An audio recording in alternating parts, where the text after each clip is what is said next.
Hey, everybody, welcome back to Autism Confidential, the podcast from the National Council on Severe Autism. I am your host today. I am Jill Escher. I am president of NCSA. And for those of you who have been listening regularly, you will have noticed that we have had a little bit of a mini series on the subject of electroconvulsive therapy, or ECT, for autism. We had 2 episodes just recently that featured Dr. Lee Wachtel from Kennedy Krieger and Amy Lutz, who's our vice president and who has also written widely about the practice of ECT, and another mom named Dr. Jenny Goldstein from Israel. And today we have a very special guest because a new paper, a new study was just published. It was in Journal of Autism and Developmental Disorders, right, Dr. Smith? That's correct. That's correct. A new paper. And we have with us the lead author, Dr. Joshua Smith. Welcome, Dr. Smith. Thank you. Thank you so much for having me. So yeah, we're thrilled, that we can be completing our series with this brand new, hot off the presses study. Which I think is really important because for 2 reasons. First of all, as you noted in your paper, the treatment options for the population with severe behaviors is very limited. And so we desperately need more research on it. And you did that. And second of all, because ECT is a field that's highly stigmatized.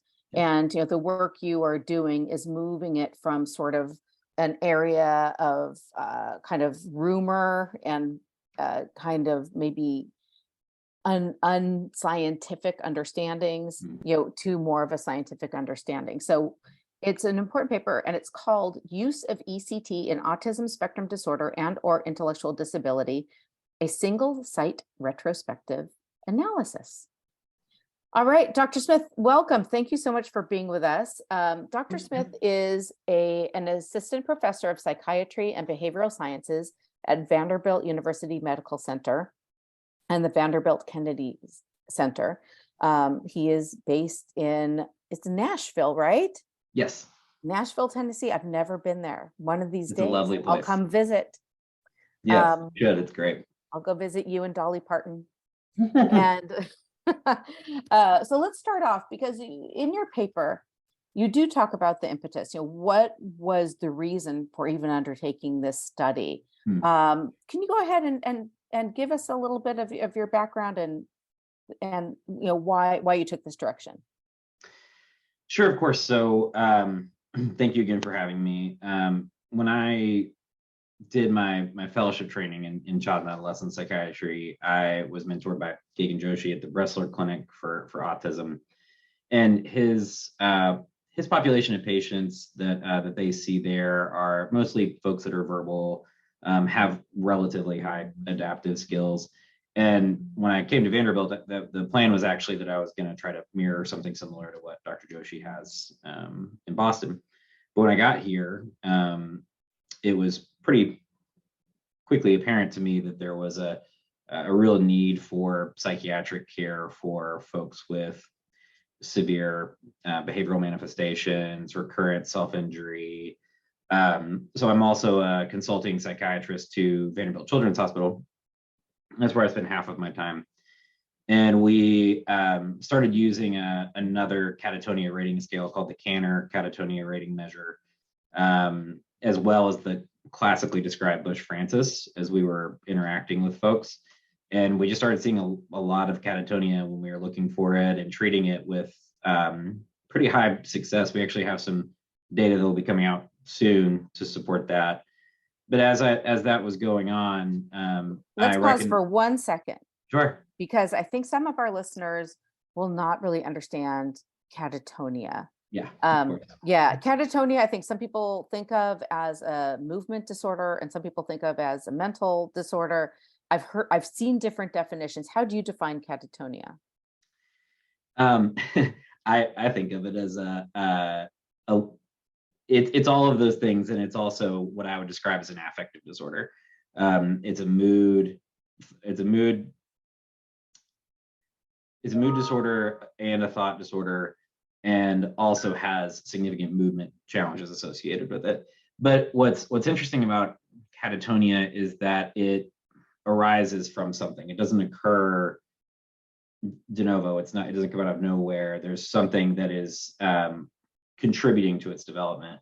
And traditionally, how that's been described as schizophrenia or bipolar disorder or depression. But there's been increasing traction within the research community to look into autism as a potentially underlying cause of catatonia or a really significant risk factor. And there's some really interesting papers about that. There's one by Serrano and colleagues. It was a meta-analysis on catatonia and autism. I think it came out in 2022. It's a really excellent paper that goes into a great review. And in that paper, what they discuss also is that the most common symptoms of catatonia in autism are not the most common symptoms that we see in schizophrenia or bipolar disorder for neurotypical folks. So what ends up happening is that a lot of times folks with autism that have catatonia will have profound negativism, which is just sort of abject refusal to participate or to follow any sort of instructions or requests by another person. At the most severe version of that, it can become active negativism, which I've actually only seen once or twice. It's very rare, where the person will automatically do the opposite of what is requested of them. So if you ask them to I've seen that. Yes, it's pretty remarkable. Yeah. And then so aggression is also another component of that, including self-injury, and then reduced oral intake, both food and water.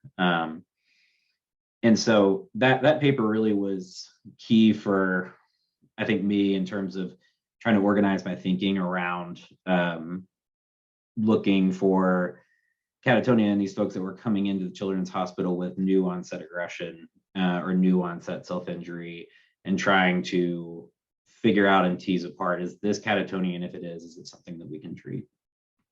Okay. I'm sorry to go on that little bypass to discuss catatonia. I should have led with that. Catatonia is not something that is, as you said, ECT is stigmatized. I think catatonia is stigmatized as well.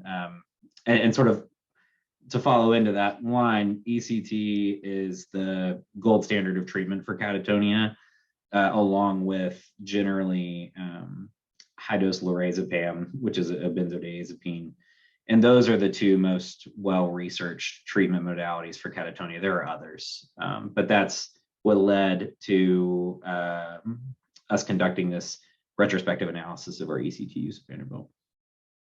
Got it. Okay. So so people understand, a retrospective analysis means that when patients were undergoing this treatment, they were not part of a study.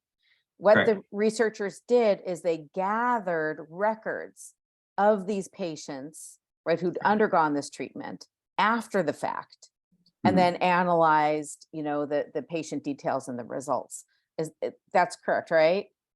Yes, that's correct. And I think one of the things that I really like about our paper was an idea by one of my co-authors and friends, James Lucarelli, to do a retrospective CGI. So what a CGI is basically a scale 1 through 7 to say to what degree we felt like someone improved after they received ECT. And so as we went through the charts, we attributed a CGI score based on what was written in the notes. And that allowed us to actually reach statistical significance when looking at the entirety of the folks that we included in the analysis. That must have been hard to do, I imagine, right?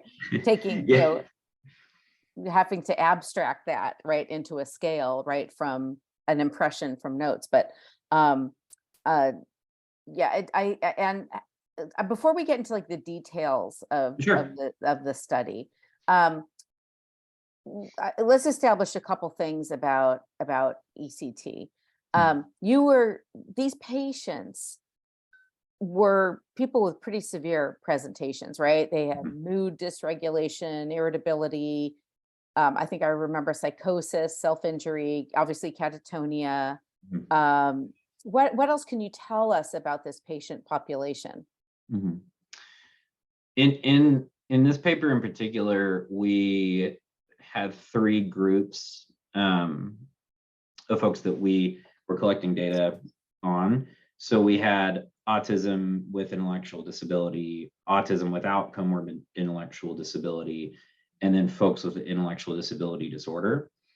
And so what we set out to do was to look to see if there was, if one group responded more rapidly to ECT than another, or if there was some sort of intergroup differences. And we were underpowered in that attempt.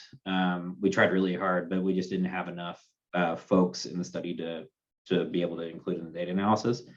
But there was there were a total of 32 individuals, right? Correct. Yeah. So when you say underpowered, it means once you divide the 32 into subgroups, you don't have enough patients to perform an analysis. Okay. Correct. We didn't have enough to perform an analysis that would be statistically significant. We still saw that most patients that received ECT had a really positive response, very few side effects.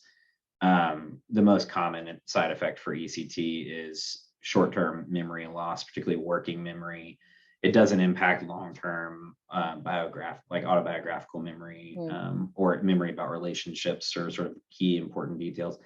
But and we discussed in our limitations that one of the complications of doing research and providing clinical care for particularly folks with autism with intellectual disability or folks with intellectual disability disorder is they have a hard time communicating if they're having short-term memory challenges. So it would be difficult for us to assess. But the positive clinical response was pretty well documented in terms of improving, as you said, irritability, self-injury, response to psychosis, a lot of things that you can see from observing, which is how we were able to do the CGI as well to see, to score the improvements. Got it. So that's pretty remarkable. I mean, of the 32 individuals, I think you said that 30 of them had a positive clinical response. Yes. Right. So that's a significant, portion, right, of the overall patient population. Is that what you expected? It is. I'm an ECT practitioner. I have a ECT round Wednesdays at 10 every week.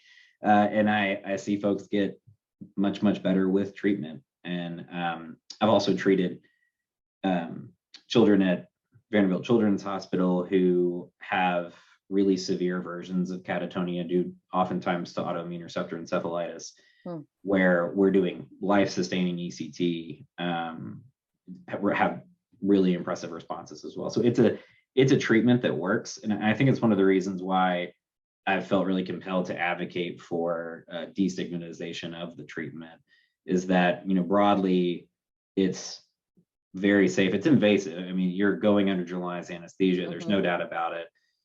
There's a risk of prolonged seizures for some folks as well, cardiac arrhythmias, what have you. But at the same time, it is a life-saving and life-sustaining treatment for a lot of people. And so I feel very compelled to advocate for that, to be destigmatized in that context. Right. I mean, it's obviously not something, it's not the first line of treatment for anybody. No. Right? This is like when everything else fails, and you have a patient with self-injury and other distressing symptoms. This is what you turn to. I know, like my son, who's nonverbal autistic, he's 23, almost 24. Oh my gosh. He actually responded quite well to Abilify, low dose Abilify, which shocked the heck out of me. We just started it this year.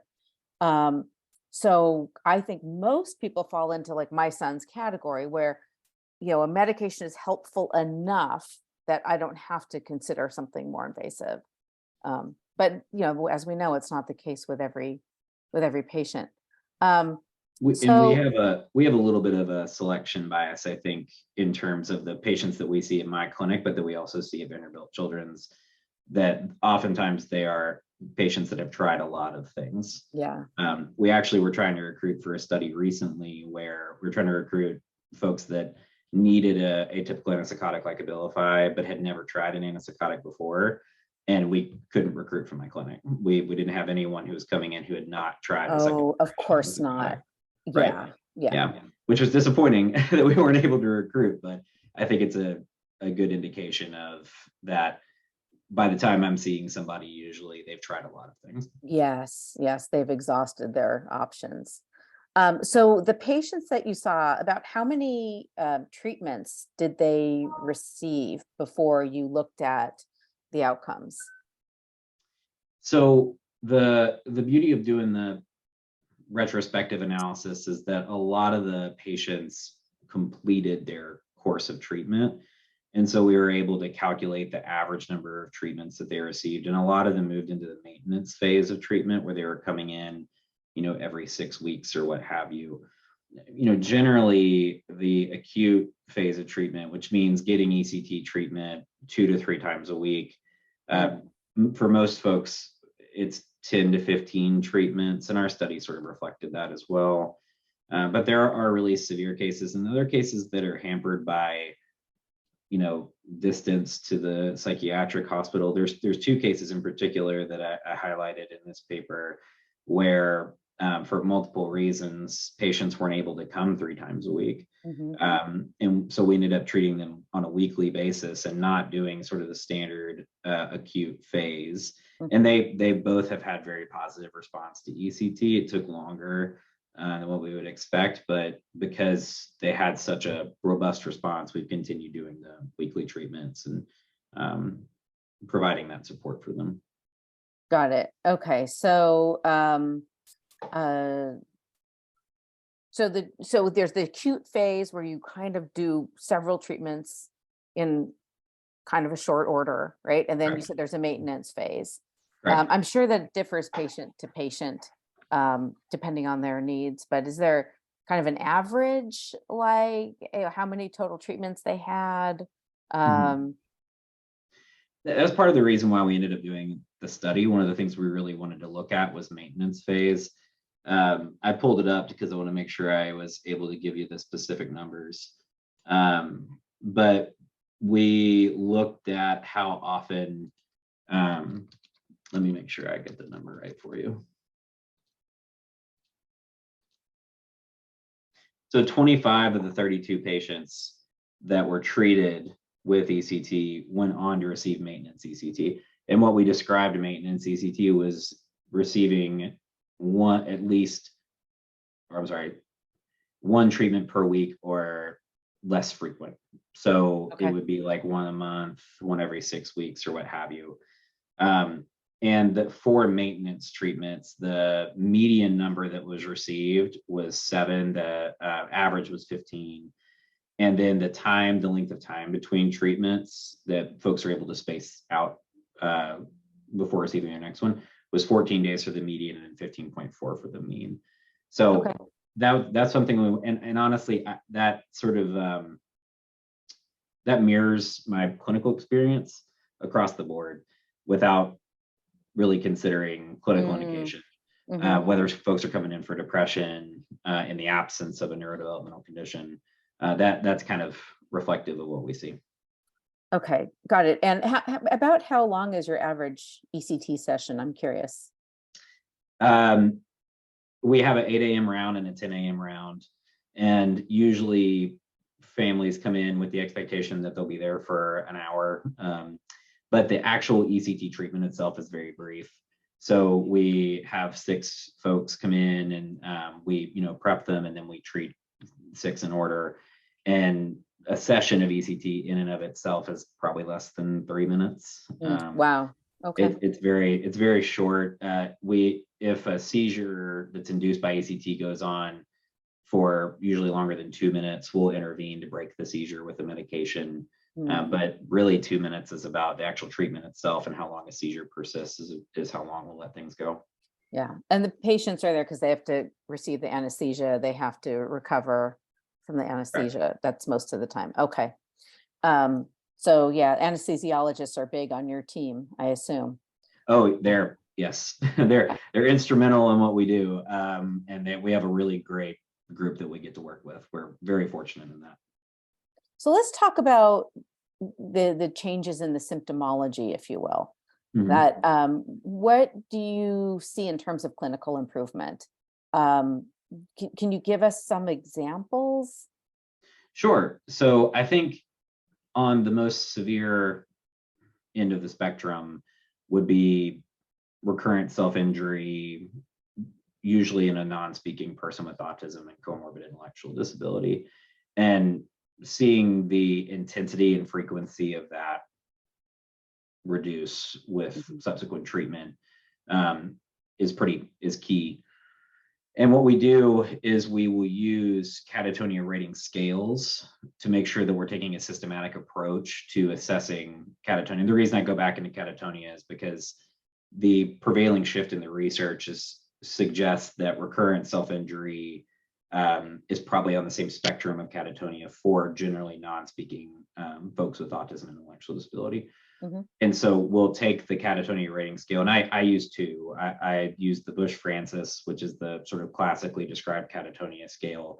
It's validated, it's been around for a really long time, but it's not designed for folks with severe neurodevelopmental conditions.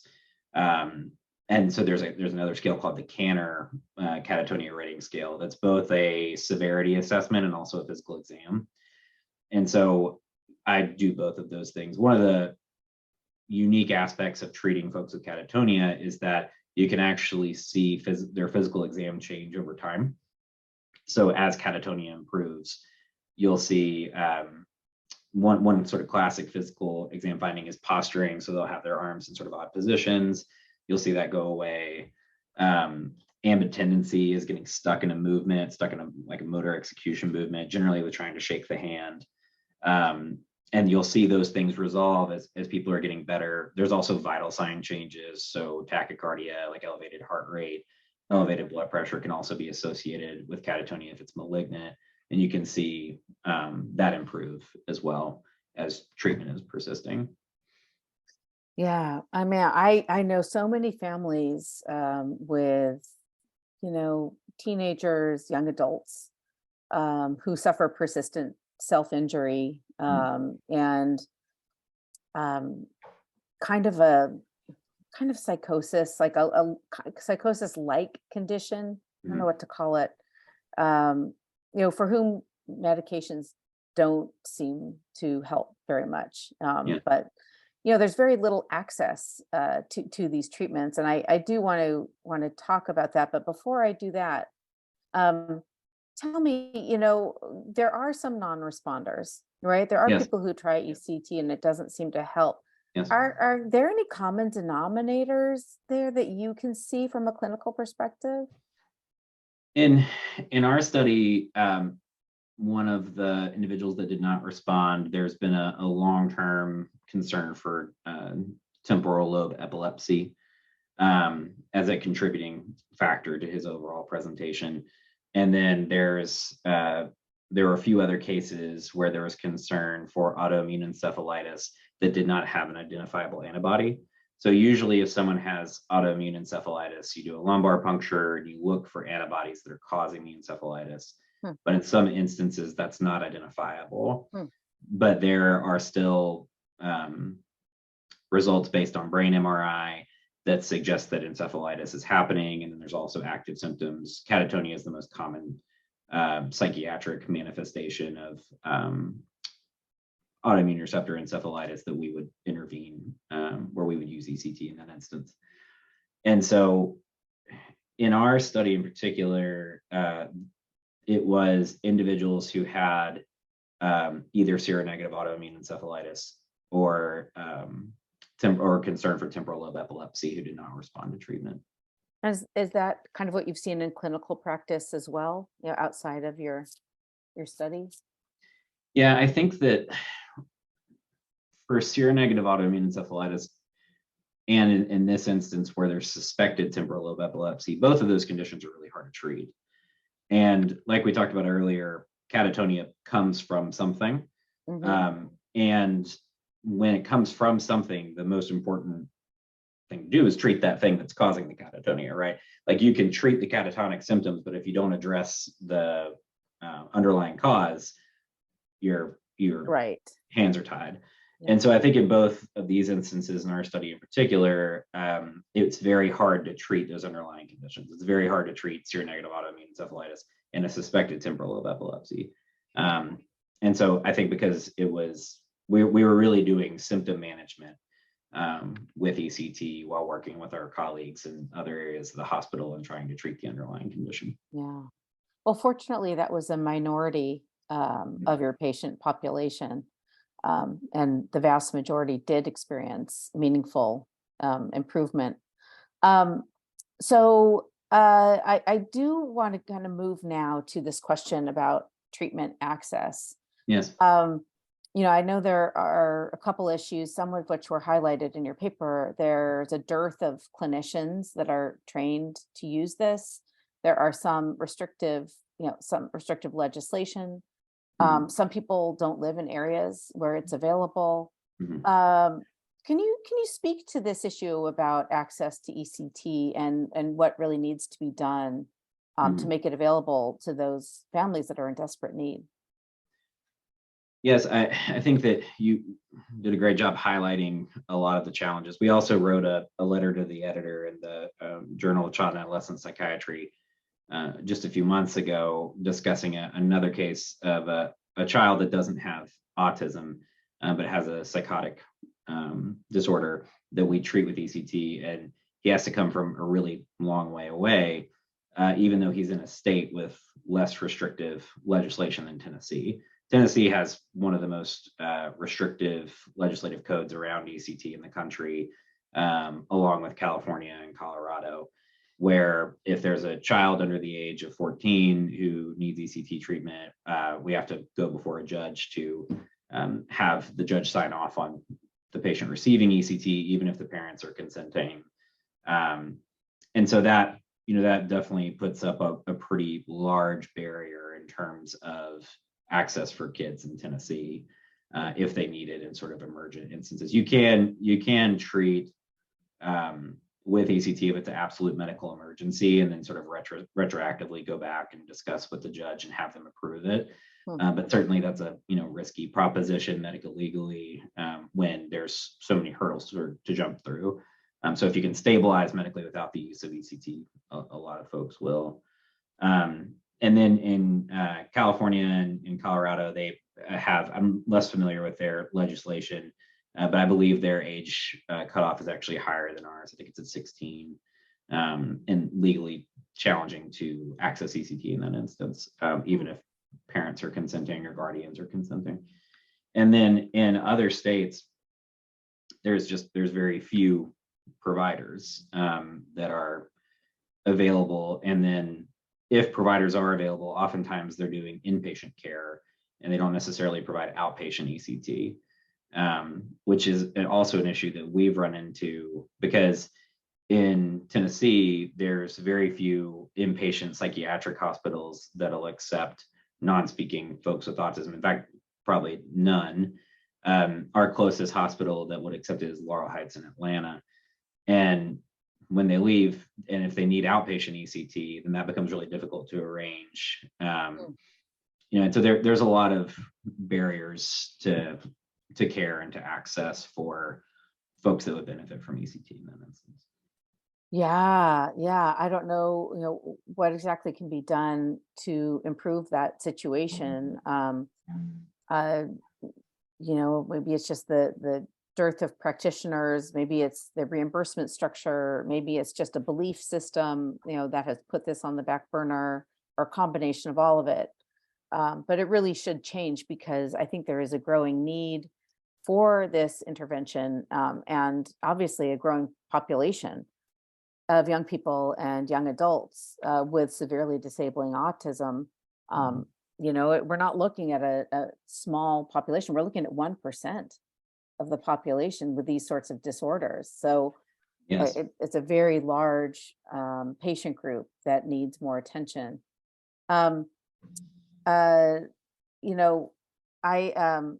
want to talk finally about, the stigma, Mhm. right? Yes. I look at ECT and yeah, I mean, everyone thinks of Jack Nicholson and One Flew Over the Cuckoo's Nest, right? And they're kind of as this Yeah. traumatic thing. They're putting electrodes on you and you're going into seizure and it seems so horrible. I mean, I look at any medical intervention, whether it's chemotherapy for cancer, whether it's antipsychotics, right, for mental disorders, Mhm. whether it's surgery, right, to remove, a tumor or Mhm. whatever. I Mhm. mean, every medical intervention has risks and benefits. Yeah. And sometimes the risks are not pretty. And sometimes, like for example, the use of chemotherapy. No Right. one wants to do it, Right. right? Right. But it's just Right. that the Right. benefits outweigh the risk. And that's the way I Mhm. kind of look at ECT. It's like, yeah, no one wants to induce a seizure. Like Yeah. it's Yeah. like, oh, Yeah. we're doing Yes. it for fun, but Yeah. it's like anything else. But why is ECT kind of singularly stigmatized where other medical interventions really are not? Can you explain that? I can try. I think your point is so well made though about I I don't want to have to treat people with ECT. I do it and it's very rewarding and it improves folks' quality of life in a very significant way. But if I could get away with not doing it, I wouldn't do it. It is it would be the exact same as like I wish we lived in a world where there wasn't cancer and we didn't have to do chemotherapy, right? I think that one of the more, I mean, certainly Jack Nicholson's acting ability has contributed to the perception of ECT, I think. Mhm. Um, but one of the things that I would highlight is that in psychiatry in particular, we're treating behaviors. So we're treating symptoms that are identified by observation and that don't have readily identifiable biomarkers or like scans or labs that we can draw and say this is definitively what it is. Psychiatry, in a way that I think is really interesting, but also in a way that we're trying to push the field forward, does not have very many cases where you can draw a lab and confirm the diagnosis of catatonia, or you can do a scan or an MRI and confirm the diagnosis of schizophrenia or what have you. And And so I this is think that true, in autism broadly, right? It's defined exactly, by behaviors. There's not a biomarker. exactly right. Yeah. And so I think because it's a field where there isn't a readily identifiable biomarker or like a cancer that we're treating or something or the high blood sugar that we're regulating with insulin, it generates some level of suspicion from folks where it's like, okay, you're treating this behavior, but how are you certain it's this thing? Um, which is really one of the reasons why I feel like I may have harped a little bit too much on catatonia because there were certainly other indications in the paper, including depression and Mhm. psychosis. And I think one of the reasons that catatonia is compelling is because it has very identifiable physical examination findings. Like you can do a physical exam and determine if someone has catatonia based on the physical exam. And I think that's really exciting and very cool because you're able to identify it and then treat it and then observe for improvements. But I think that I've been encouraged by the conversations that I've had with colleagues who are, in the field. I think that within the psychiatric community, there's, a growing appreciation for ECT. I think we do a fantastic job with our trainees in educating them on ECT here, and I hope they go on to practice it. We have a lot of child and adolescent psychiatry trained ECT providers here at Vanderbilt, which is unique. Yeah. And so I'm encouraged by the progress that I think we've made in trying to destigmatize ECT broadly, not just for adults, but also for kids, especially if it's a life-saving, life-intervening or life-sustaining treatment, like instances of acute suicidality that are not responsive to any depressants or Mm. therapy. Again, catatonia, especially malignant, life-threatening version of catatonia, autoimmune encephalitis, psychosis, and what have you.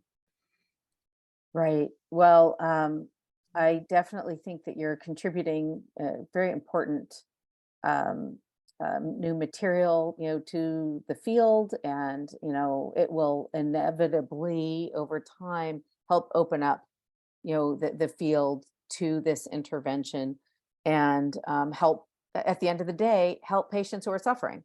I mean, Yes. which is really the Yes. goal here, to Yes. alleviate suffering. Agreed. And believe me, at NCSA, we hear stories every day of really tremendous suffering and tremendous disparities in accessing, the care that is needed. So hopefully your work will help along the way. Absolutely. Okay, if a family wants to pursue this, do they go to their psychiatrist? Where do they go and say, like, hey, I want to give this a try for Joey? Mhm. Is that what they do? What's the usual sequence of events? That's a great question. I think it's probably regionally dependent, and it's also dependent on if since we're I will speak more to for folks that have severe autism and then potentially catatonia that need ECT treatment or recurrent self-injury. Speaking to that particular population of folks, I think, yes, addressing it with your psychiatrist if you have one, or even a pediatrician, or a PCP that may be familiar with providers in the community, and exploring it through those sorts of avenues and trying to access care in that way. But it can be really difficult to be able to identify providers that are actively doing ECT in that instance. It can be challenging. Yeah, we don't have a list. I know that Amy lets her EASI Foundation, EASI Foundation, which is linked from our NCSA website, did in the past kind of have a list of resources. So that's one place I think people can go. But anyway, I want to thank you so much. This has been very informative. And again, thank you so much for your contributions to the field and for taking the time to speak with our audience today. Absolutely. Thank you so much.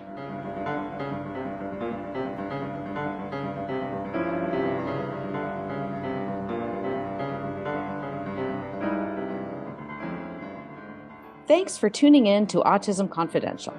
If you'd like to learn more, share an idea for an episode, or become a sponsor, please visit us at autismconfidential.org. The views expressed in this podcast are solely those of the individual speakers. Content presented is for informational purposes only, and we do not provide any medical or legal advice.